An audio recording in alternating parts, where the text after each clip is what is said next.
ये इंटरव्यू सिर्फ तालीमी और मालूमाती मकसद के लिए पेश किया गया है। मीडिया स्टार वर्ल्ड किसी भी हिंसा, नफरत या तासुब की हिमायत नहीं करता। यहाँ पेश किए गए ख्यालात मेहमान के अपने हैं। चैनल उनसे ज़रूरी नहीं कि इत्तेफाक रखे। हेलो, नमस्कार, आदाब, सत श्री अकाल और सलाम अलैकुम। मैं हूं मोहम्मद अहमद काज़मी, लेकर आया हूं आपका पसंदीदा कार्यक्रम आपके रूबरू। मीडिया स्टार वर्ल्ड लगातार आपको ईरान पर इसराइल और अमेरिका के जरिए थोपी गई जंग की तमाम ताज़ा खबरें और कुछ जानकार लोगों से मुलाकातें करा रहा है, ताकि आपके पास खबरें भी सही पहुंचे और एनालिसिस नैरेटिव भी सही पहुंचे। ऐसे दौर में जब प्रोपेगेंडे के जरिए ये कोशिश की जा रही है कि अरबों को ईरान के खिलाफ जंग में शामिल करा लिया जाए, प्रोपेगेंडे में यह कोशिश की जा रही है कि किसी तरह से दूसरे मुल्क भी आकर के इजराइल और अमेरिका के साथ ईरान के खिलाफ जंग लड़ने लगे। लेकिन कुछ अरब मुल्क इस बार काफी अलर्ट हैं। मुझे ऐसा लगता है कि ऐसे वक्त में सही खबरें प्रोपेगेंडे से बचते हुए आप तक पहुंचाना ये बहुत बड़ी जिम्मेदारी का काम है, जो मीडिया स्टार वर्ल्ड लगातार अपनी जिम्मेदारी पूरी करने की कोशिश कर रहा है। आज ही हमारे कुछ देखने वालों ने दोपहर 12 बजे लाइव में मुझे याद दिलाया, मुझे कहा कि फिरोज मीठी बोरवाला साहब से बात करें। 11 दिन जंग को हो गए, उनका क्या ख्याल है, वो कैसे जंग को देख रहे हैं, आगे आने वाले वक्त में क्या हालात होंगे, वो हम समझने की कोशिश करेंगे। फिरोज मीठी बोरवाला साहब मुंबई में रहते हैं, इंडो पैलेस्टाइन सॉलिडरिटी फोरम के फाउंडर जनरल सेक्रेटरी हैं, और इस जो 2 साल तकरीबन जो जंग चली गाजा वाली, उसमें फिलिस्तीन के हक में दुनिया भर में जहां जहां भी कॉन्फ्रेंसेस हुई, चाहे वो कराकास हो या मॉस्को या तेहरान या बेरूत या तुर्की में, उन सब जगहों पर वो मौजूद थे।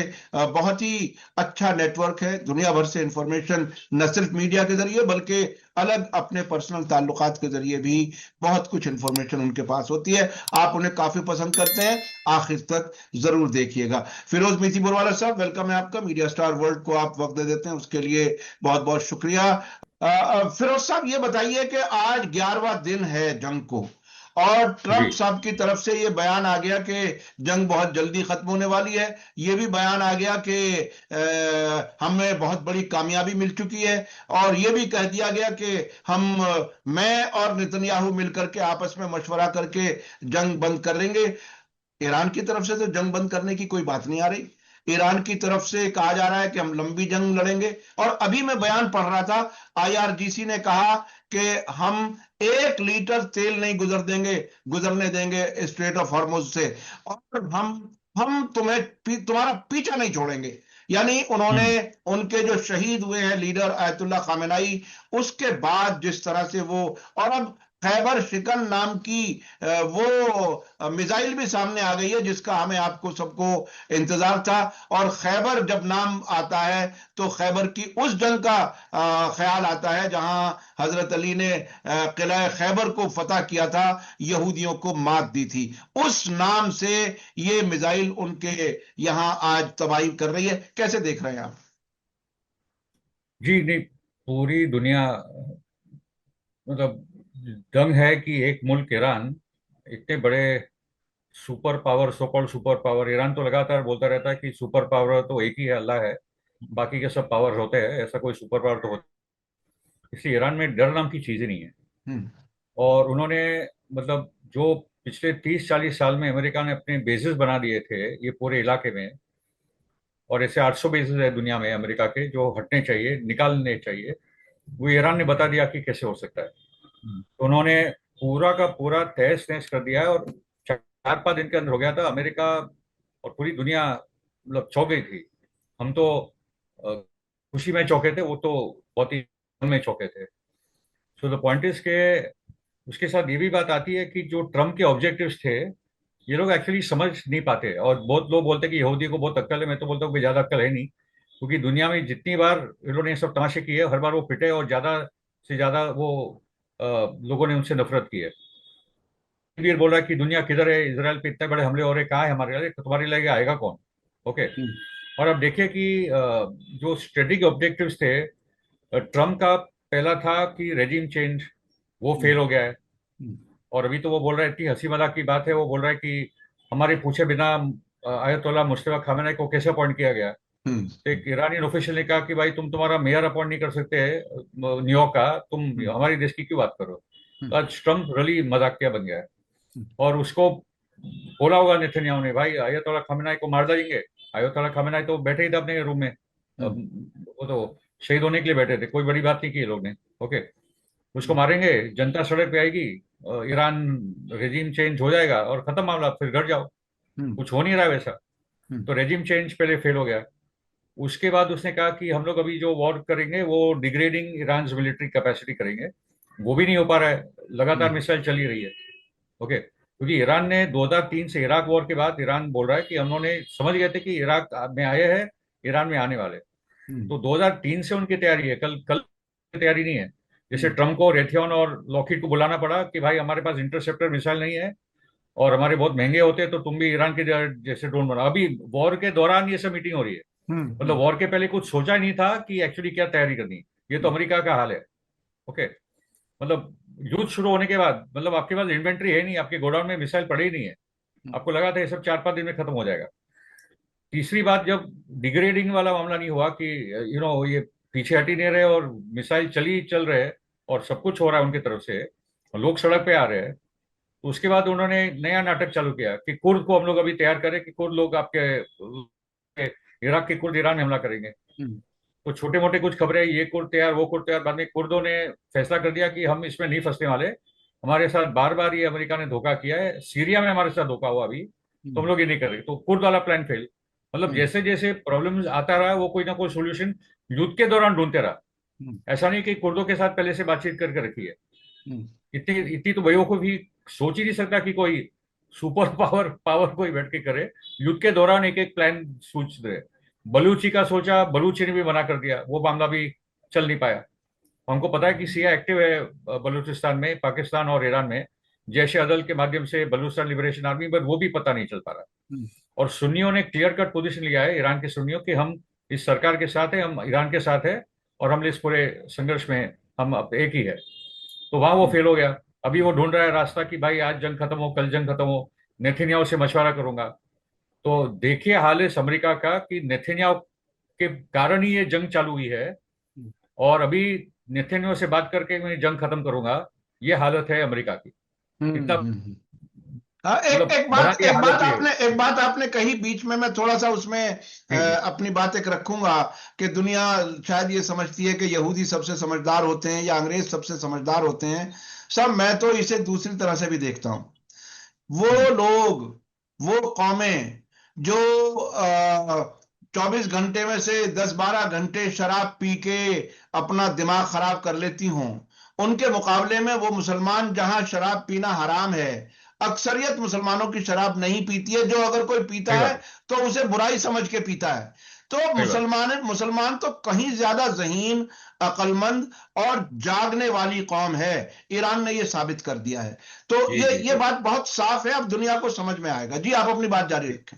जी नहीं, तो ओनली रीजन के जो यूरोपियन कॉलोनियलिस्ट हावी हुए हम सब पे, अफ्रीका, लैटिन अमेरिका, एशिया, उनके पास गन पाउडर और बंदूक वो लोगों ने उसी के बुनियाद पे, उनके आर्मी के बुनियाद पे किया है।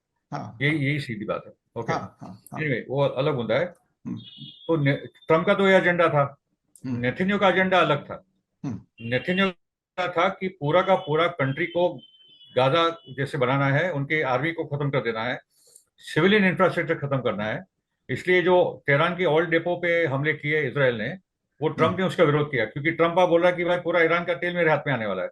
वेनेजुएला का तेल ले लिया, अब ईरान का तेल और गैस मेरे हाथ में आने वाला है, जाके तबाह कर रहा है सब कुछ।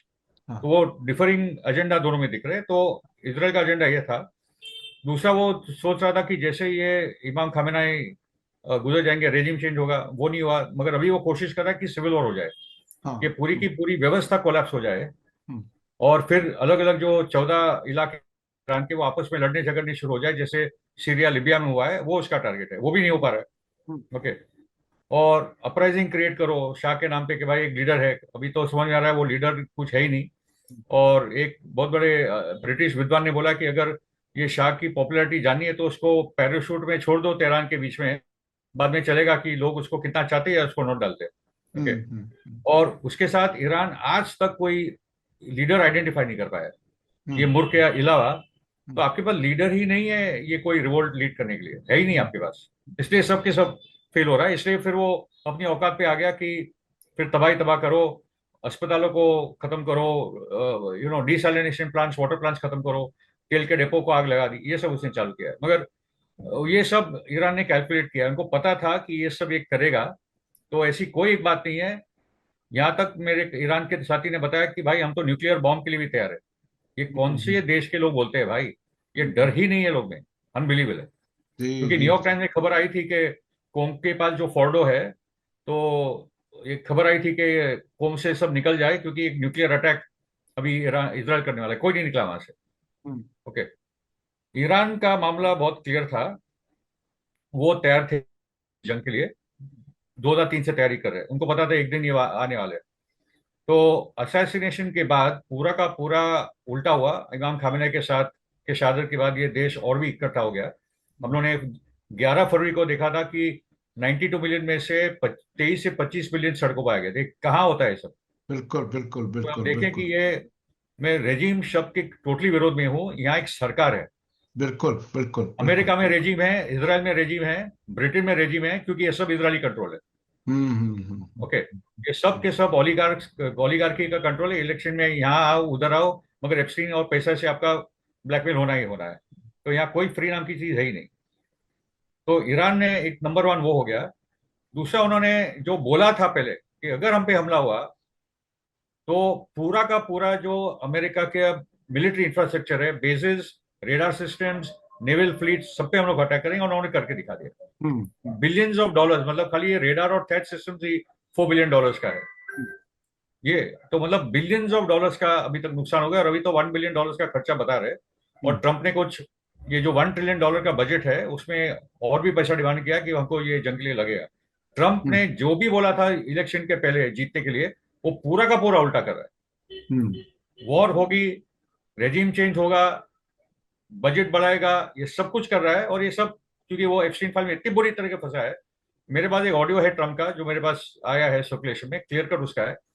वो किसी पे चिल्ला रहा है, अगर एप्स्टीन फाइल बाहर आई तो मैं सबको लेकर डूबूंगा, और अगर वॉर करना है तो वॉर करो ताकि एप्स्टीन फाइल बाहर ना आए। ये पूरा वेनेजुएला से ईरान से वही है। ओके।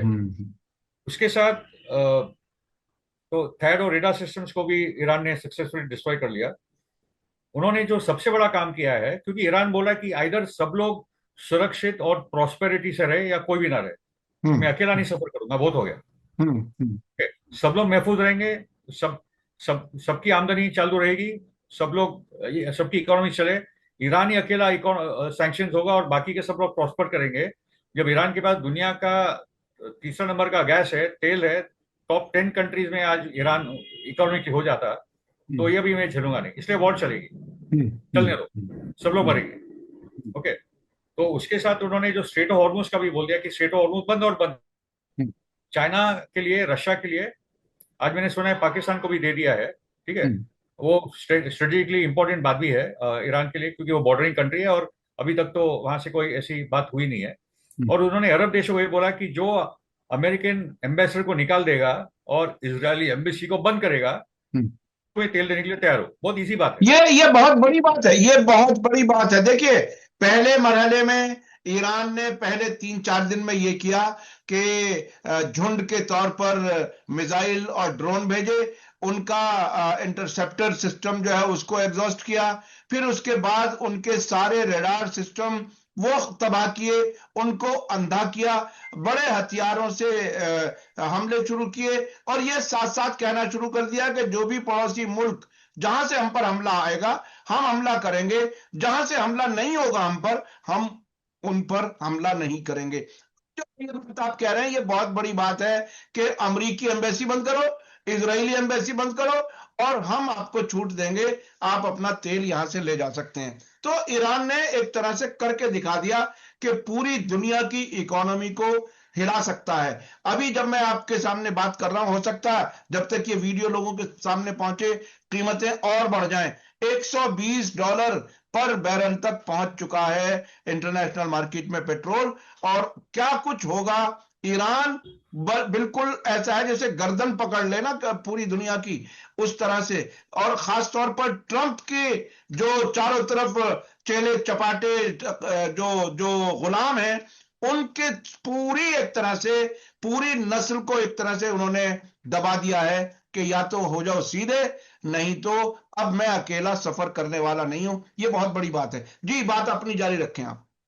जी, उसके साथ आई थिंक बहुत इंपॉर्टेंट है कि हिजबुल्लाह ने तो हिम्मत करके वापस एक्शन शुरू किया है, हाँ पूरे नॉर्दर्न इसराइल को खाली कर दिया है। हाँ हिजबुल्लाह पे बहुत प्रेशर आ रहा है लेबनान को अंदर से भी। लेबनीज आर्मी को भी कोशिश, मगर लेबनीज आर्मी उनके खिलाफ हो नहीं पा रही है। मगर और इराक ने इसराइल को बोल दिया कि अगर आपने बेरूट पे हमला किया, हम्म जो आप कारपेट की बात करें, तो फिर इराक का एक्शन इसराइल पे चालू हो जाएगा बड़े पैमाने पे। और दूसरी बात है कि अंसारुल्लाह ने अभी तक एक्शन शुरू नहीं किया है, मगर अंसारुल्लाह को मेरा मानना है कि अभी तक बोला गया कि तुम अभी आओ मत, अभी तो मैं चला रहा हूँ, जब तुम्हारी जरूरत पड़ेगी तो तुम आ जाना। मगर अंसारुल्लाह ने सऊदी अरेबिया को बोल दिया है कि अगर तुमने ईरान पे हमला किया तो फिर अंसारुल्लाह एक्टिव हो जाएगा। हाँ तो उसने भी अपने चेक्स एंड बैलेंसेस, ईरान ने और एक्स ऑफ रेजिस्टेंस ने बराबर से आपस में प्लानिंग, क्योंकि ये लोग बोले कि अंसारुल्लाह क्यों नहीं, अंसारुल्लाह के पास जो भी तैयारी है, और उसकी आई थिंक जो मेजर अंसारुल्लाह का टारगेट है रेड सी को कंट्रोल करना, बाबेल मंदेब स्ट्रेट को कंट्रोल करना, वो अंसारुल्लाह का भी काम है। तो ताकि स्ट्रेट ऑफ हॉर्मुज की दोनों जगह से शिपिंग बंद हो जाए, खाली चाइना या फ्रेंडली नेशन रशिया वगैरह की शिपिंग अलाउड होगी, बाकी का किसी का होगा नहीं। चाइना का शिप बराबर से आ जा रहा है। और आई थिंक तो और तो ईरान के जो ऑब्जेक्टिव्स थे वो बराबर से आगे बढ़ रहे हैं।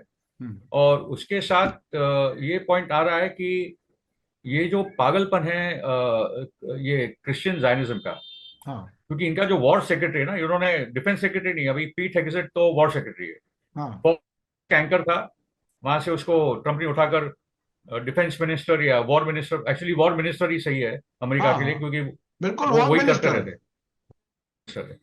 तो जी पीट हेगसेट, और ये मैंने 2003 के इराक वॉर में भी देखा था कि बराबर से उनके सोल्जर्स को क्रिश्चियन जायनिज्म की पूरी पट्टी पढ़ाई जाती है हाँ कि आप लोग जा रहे हो, ये क्रूसेड है, हम्म, आपको ये मुस्लिम कंट्री को हराना है, हम्म, ओके, और उसके बाद ही हमारा मसीह आएगा। हाँ ये हाँ क्लियर कर बोला है। वो बोले कि ये जो वॉर होगी, ये वॉर के अंत में जीसस क्राइस्ट वापस आने वाले हैं, ये सोल्जर्स को बोला जा रहा है। ओके, यानी यानी उनका ब्रेन वॉश ऐसा किया जाता है। टोटली। अरे सब वो ब्रेन वॉश होने के बाद भी जो अमेरिकी फौजियों की रोते हुए जो तस्वीरें आ रही हैं, वो बिलक बिलक के रो रहे हैं कि हम अपने बच्चों से नहीं मिले, महीनों हो गए, हम अपने घर जाना चाहते हैं और ये हुकूमत क्यों हमें जंग में फंसा रही है। उनका मॉरल तो बहुत डाउन है साहब। ये जी, ईसा मसीह का ज़हूर होगा, आने वाले हैं, आप मुसलमानों को कत्ल करो, ये वाली बात कहां तक आगे चलेगी। लेकिन टकर कार्लसन जैसा संजीदा आदमी इस पर अब बहस कर रहा है और वो बार जी। बार ये सवाल कर रहा है क्रिश्चियन जायनिस्ट से कि आखिर ये क्या पागलपन तुम कर रहे हो, क्या सोचते हो, और इससे तो बहुत बुरा होने वाला है। ये बात वो बार बार कर रहा है। और क्रिश्चियंस बहुत ज्यादा कुछ से और अवेकन हो रहे। समझ। मैंने जी जी कल ही एक मैंने पोस्टर बनाया है, क्योंकि मैं हाँ ये सब सवालों को लेकर काफी सोचता हूँ। हाँ मेरा मानना है कि ईसा मसीह एक प्यार का मैसेज लेकर आए थे दुनिया में, बिल्कुल। ठीक है, हम्म, और वो जब आएंगे भी तो प्यार ही मोहब्बत लेकर आएंगे। सही। उनका ऐसा कोई मकसद नहीं कि दुनिया में करोड़ों लोग मर जाए और फिर मैं आऊंगा बचाने के लिए। ये तो मुझे कुछ समझ में आता ही नहीं है, सब ना बकवास, ना बिल्कुल बेहुदा इलॉजिकल बात है, है। इलॉजिकल बिल्कुल। एग्जैक्टली, हाँ टोटली इलॉजिकल है। ओके, हाँ तो जो अमन और पीस के और प्यार में और मोहब्बत के नबी माने जाते हैं, उनका वही मैसेज था। हम्म, तो वो लौटेंगे भी तो वही मैसेज लेकर लौटेंगे, दुनिया को बर्बाद करने के लिए नहीं लौटेंगे, या उसके हम्म, पहले हम्म, दुनिया बर्बाद हो जाए, वो उनका मकसद नहीं है। ओके, हम्म, दूसरा जो दृश्य आपने देखा होगा कि वो जो ट्रम्प जो बलात्कारी है, करप्ट है, हम्म, छोटी छोटी बच्चियों का बलात्कार किया है, हाँ उसके उसको घेर के उसके सब कैबिनेट या जो भी है उसके सब मिनिस्टर मिनिस्टर वो सब उस पर एक हाथ रखे। और वहाँ एक हाँ ये जो पादरी वगैरह है कि भाई ये ट्रम्प तो एक नया स्वरूप है, मतलब गॉड ने भेजा इसको। जी अरे जी जी गॉड के जी। पास कोई और है नहीं क्या, इस किस्म के बदमाश बेहुदा लोग को लाते हैं भाई। ये बात मुझे लगता है ट्रंप ने मोदी जी से सीख ली है। हमारे मोदी जी भी मंदिरों में जाकर के कैमरे लगवा राइट। करके जो है वो मेडिटेशन करते हैं।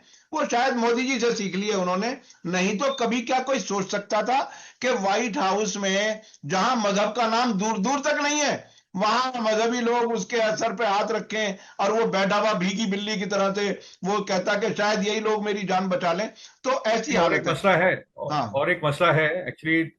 ये धार्मिकता का बड़ा प्रॉब्लम है। मैं लगातार बोलता रहा हूँ कि जो यहूदी कट्टरवाद है और ईसाई कट्टरवाद है, खास करके गोरों में, वो हाँ, हमारे हिंदू मुस्लिम वगैरह से 100 गुना ज्यादा है। टोटली पागल, बिल्कुल टोटली पागल, बिल्कुल मेंटल साइकोटिक कैरेक्टर है। बिल्कुल इसलिए बिल्कुल बिल्कुल in the name of God वगैरह वगैरह वही सब चलता है अमेरिका में, है नहीं? बिल्कुल खैर, बिल्कुल। हाँ तो पॉइंट इसके, और अभी इंपॉर्टेंट बात यह है कि आज एक अच्छी खबर है कि बेनगवीर जो बहुत ही कट्टर यहूदी है, हाँ उसके घर पे आक्रमण हुआ है और वो शायद जिंदा है मुर्दा है।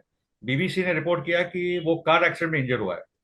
वो ये हाँ मानने हाँ। के मतलब बताने के लिए तैयार नहीं कि उस पे एक मिसाइल अटैक हुआ उसके ये घर पे। ये ये ये और बिल्कुल नेतन्याहू ऐसा के ही घर पे झूठ जो है। अटैक हुआ है वो बोलिए।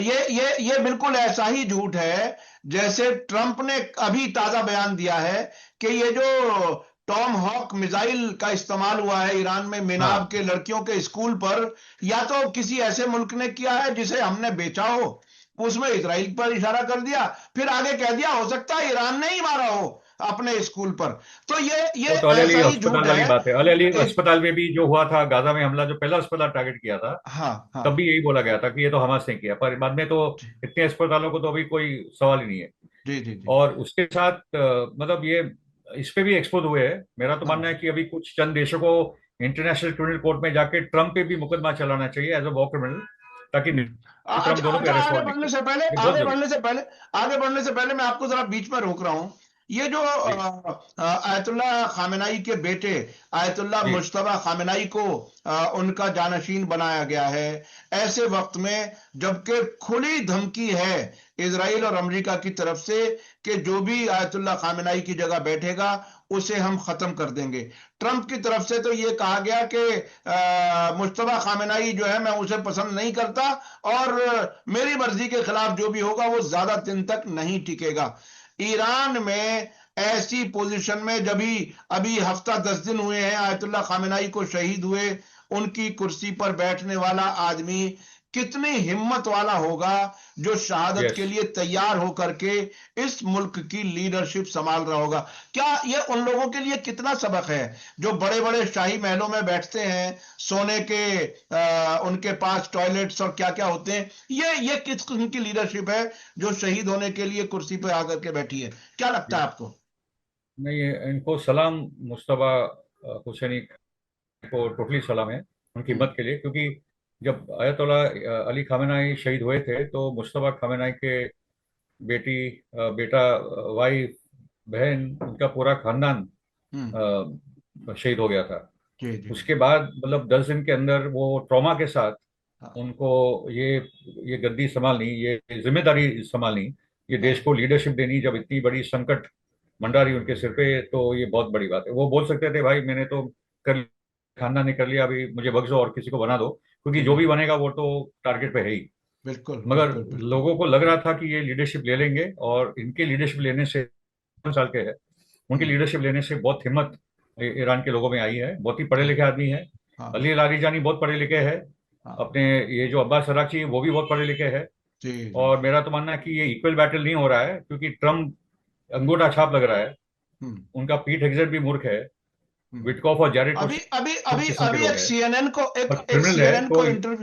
एक सीएनएन को इंटरव्यू दिया है डॉक्टर कमाल खर्राजी ने। कमाल खर्राजी जी वो एक स्ट्रेटेजिक सेंटर के अध्यक्ष भी हैं, पहले वो फॉरेन मिनिस्टर भी रह चुके हैं और सुप्रीम लीडर के फॉरेन अफेयर्स में सलाहकार भी हैं। उन्होंने कह दिया डिप्लोमेसी की अब कोई जी। जगह नहीं है।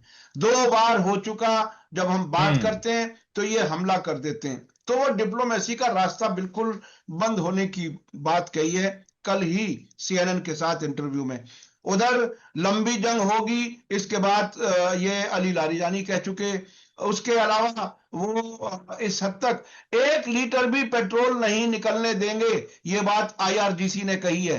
अगर हमें तबाह करोगे तो हम पूरी दुनिया को एक तरह से तबाह कर देंगे। इकोनॉमी की हालत, अभी मैं जब लाइव प्रोग्राम कर रहा था आज दोपहर 12 बजे, तो पाकिस्तान से एक हमारे देखने वाले ने बताया कि पाकिस्तान में 55 रुपए पर लीटर बढ़ा दिया गया है तेल की कीमत, और अब 321 रुपए पाकिस्तानी पर लीटर पेट्रोल हो रहा है। ये ट्रंप साहब के सौजन्य से ये सब कुछ हो रहा है। हो सकता है हमारे यहां भी 2-4 दिन में 20-30 रुपए बढ़ जाए। क्या क्या लगता है, क्या दुनिया ट्रंप के इस पागलपन को कब तक बर्दाश्त करेगी, जबकि उनके पास ऑल्टरनेट सामने आ गया है ईरान की शक्ल में? क्या लगता है आपको? जी, देखिए, ट्रंप ने तो भी धमकी दी है कि अगर स्ट्रेट ऑफ हॉर्मुज बंद होगा तो मैं ज्यादा हमला करूंगा। ईरान बोला भाई आ जाओ, हम बैठे हैं। हाँ। फ्रांस की भी एयरक्राफ्ट कैरियर्स वगैरह वहां बढ़ रही है आगे, तो आने दो, वो भी पिट जाएंगे। कोई बड़ी नहीं, ईरान बहुत ही केपेबल है, नंबर वन। नंबर टू है कि देखो, ईरान का मुद्दा भी बहुत क्लियर है। जैसे मैंने पहले भी कहा था कि एक लॉन्ग टर्म पॉलिटिकल सोल्यूशन चाहिए, इकोनॉमिक सोल्यूशन चाहिए। और मेरा मानना है कि इस बार पैलेस्टाइन को की लेकर बात होनी चाहिए। पैलेस्टाइन को इस पूरे बातचीत में से अलग नहीं करना चाहिए। ये बोर्ड ऑफ पीस वगैरह खत्म करो और पैलेस्टाइन से लेकर सना तक का सॉल्यूशन लाओ। ये पूरे रीजन का सॉल्यूशन चाहिए। ओके, तो ईरान के लिए बहुत इंपॉर्टेंट है कि में, वो तो बातचीत पहले भी कर रहा था, बातचीत में जो जो एक एक डिग्निटी वाला सॉल्यूशन है, जो न्यूक्लियर इशू है वगैरह, वो तो तैयारी है। उसके साथ सैंक्शंस खत्म होने चाहिए ईरान पे, नंबर टू। बिल्कुल। नंबर थ्री, ये तो क्लियर होगा कि ये इलाके में अभी कोई अमेरिकन बेस वापस बनेगा नहीं, वो सवाल ही नहीं आता। मैं ओके, अमेरिकन बेस ही क्योंकि आना नेटो चाह का रहा पार्ट था। है वहां जो होना चाहिए, मगर जो मिडिल ईस्ट है, जो वेस्ट एशिया है, हाँ वहां कोई अभी अमेरिकन बेस नहीं हो सकता। That will also be part of the discussion, तो हो हाँ सकता है हाँ। अभी। ओके, आ, पांचवी बात, म- जैसे मैंने कहा कि ये जितना, इंक्लूडिंग इराक, इराक में भी जो अभी तक प्राइम मिनिस्टर मलिकी साहब बन, और इराक का भी तेल का जो पैसा जाता है अमेरिका अकाउंट में जाता है, तो इराक का भी कोई सोल्यूशन हो। और मेन तो है कि पैलेस्टाइन से लेकर लेबनान, ये सभी इलाके का सोल्यूशन हो जाए। ओके, तो ये ए, लार्जर बातचीत चलेगी हाँ और उसमें से एक लॉन्ग टर्म सॉल्यूशन आएगा। ये जंग लंबी चल सकती है, मगर अभी थक चुका है ट्रम्प। हाँ। ट्रम्प समझ चुका है कि अमेरिका में ये सब रेड वेड बढ़ने लगे। अभी और एक न्यूज आई थी कि जो मिलिट्री फोर्सेस है, उन्होंने कहा कि ये जंग एटलीस्ट सितंबर तो नहीं है, ताकि सितंबर में खत्म हो जाए, वो एक एक जीत डिक्लेयर करे और नवंबर के चुनाव में इसका फायदा ले। सितंबर हम्म। तक चला तो ट्रम्प तो खत्म हो जाएगा, अमेरिका बर्बाद हो जाएगा।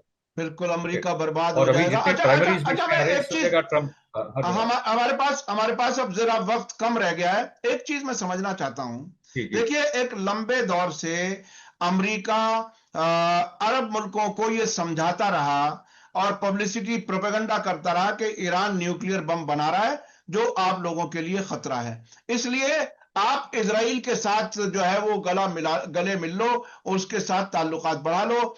हमने आपकी सिक्योरिटी के लिए ये बेसिस, मिलिट्री बेसिस इन मुल्कों में सब जगह बना दिए हैं।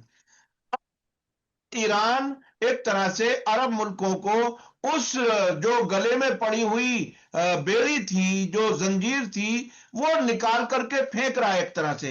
यानी अरबों को आजाद कर रहा है उस अमरीकी जकड़न से, एग्जैक्टली। उस घेराव से, जो फौजी अड्डों की शक्ल में वहां पर थे।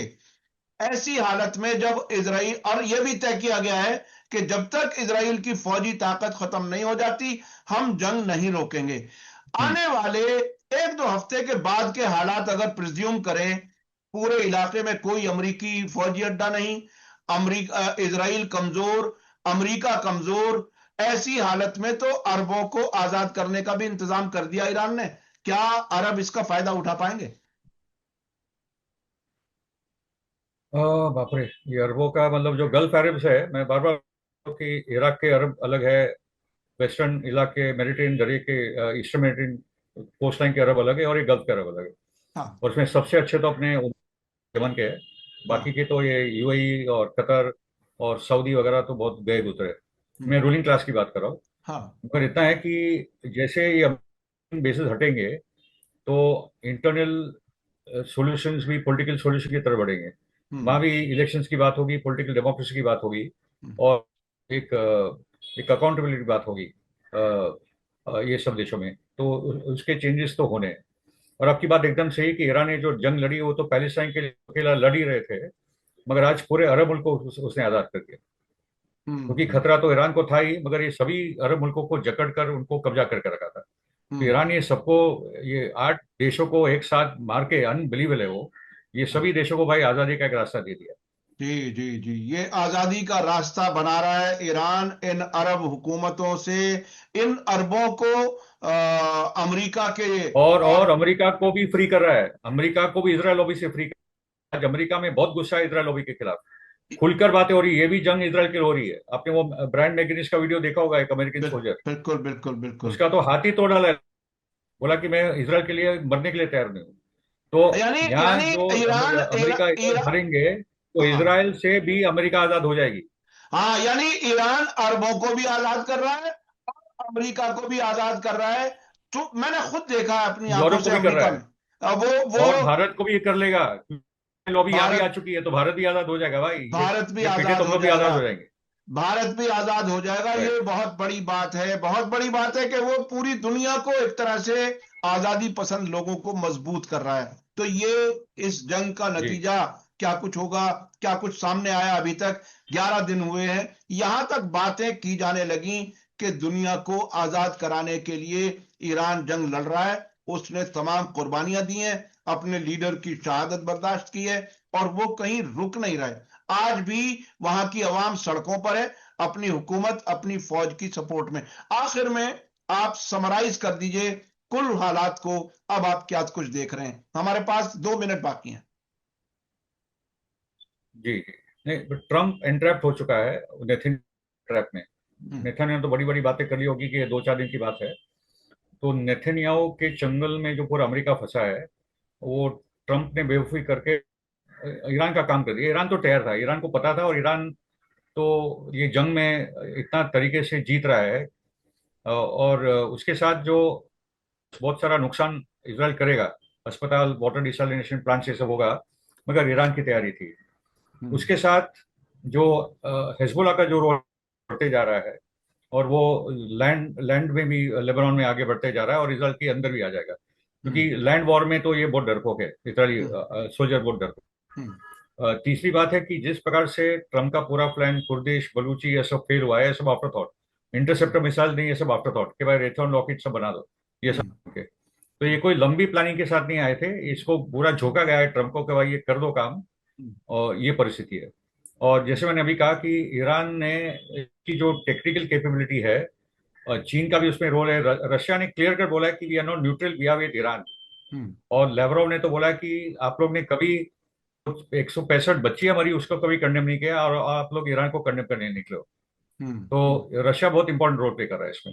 हम्म, और तीसरी आखिरी बात मैं ये कहूंगा कि स्ट्रेट ऑफ की अभी जो लड़ाई होगी, अगर होगी तो हम्म, ये बहुत ही इंपॉर्टेंट बात है, क्योंकि ईरान ने बता दिया कि रेड सी और हॉर्मुज हम एक्सेस रीजन कंट्रोल करते हैं, और दुनिया की इकोनॉमीज को हम ठप कर देंगे।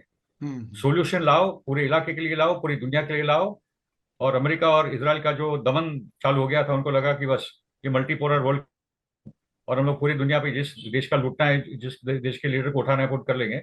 वो ईरान ने उनको रोक दिया है, और बहुत मजबूती से रोका है। बहुत इसलिए मैंने कहा कि मजबूती से ईरान की रोक। लड़ाई फिलिस्तीन के लिए तो थी, हाँ, मगर ईरान की लड़ाई पूरी दुनिया की आजादी के लिए हुई। ईरान की लड़ाई पूरी दुनिया की आजादी के लिए है। और मैं आपको बता दूं कि वो जो हॉर्मुज की जंग का जो आप पॉसिबिलिटी की बात कर रहे हैं, मुझे तो ऐसा लगता है कि अब्राहम लिंकन वहां से गायब हो गया। इनमें कहाँ हिम्मत है कि वो हॉर्मुज की जंग लड़ सकेंगे। ट्रंप साहब ने ऐलान कर दिया कि बहुत जल्दी जंग खत्म होने वाली है, तो वो एक नकली आजादी, नकली कामयाबी का ऐलान करके और जंग खत्म कर देंगे। ऐसी ही बात एक काफी तारीखी एक वाकया सईद नकवी साहब ने बताया कि एक बार अमेरिकी प्रेसिडेंट एक जंग में फंसे, किसी जानकार लोगों से पूछा, उसने कहा कि हाँ, जंग से निकल सकते हो, आप अपनी कामयाबी का ऐलान करो और निकल जाओ। तो ऐसे ही कुछ हालात शायद ट्रंप भी तलाश कर रहे हैं। आने वाला वक्त क्या होगा हम बताने की कोशिश करते रहेंगे। बहुत बहुत शुक्रिया फिरोज मीठी बोलवाला साहब, आपने बताया कि ईरान थैंक यू। पूरी दुनिया की आजादी की लड़ाई लड़ रहा है। ये बहुत अहम बात है, जिसमें अमेरिका की आजादी शामिल है, अरबों की आजादी भी शामिल है, भारत की आजादी भी शामिल है। बहुत बहुत शुक्रिया। इसी के साथ मुझे दीजिए इजाजत। अपने दर्शकों से कहूंगा कि आज का वीडियो आपको कैसा लगा कमेंट्स में जरूर लिखें, और ज्यादा से ज्यादा लोगों तक शेयर करें। इसी के साथ मुझे दीजिए इजाजत। धन्यवाद, शुक्रिया। जय भारत, जय हिंद।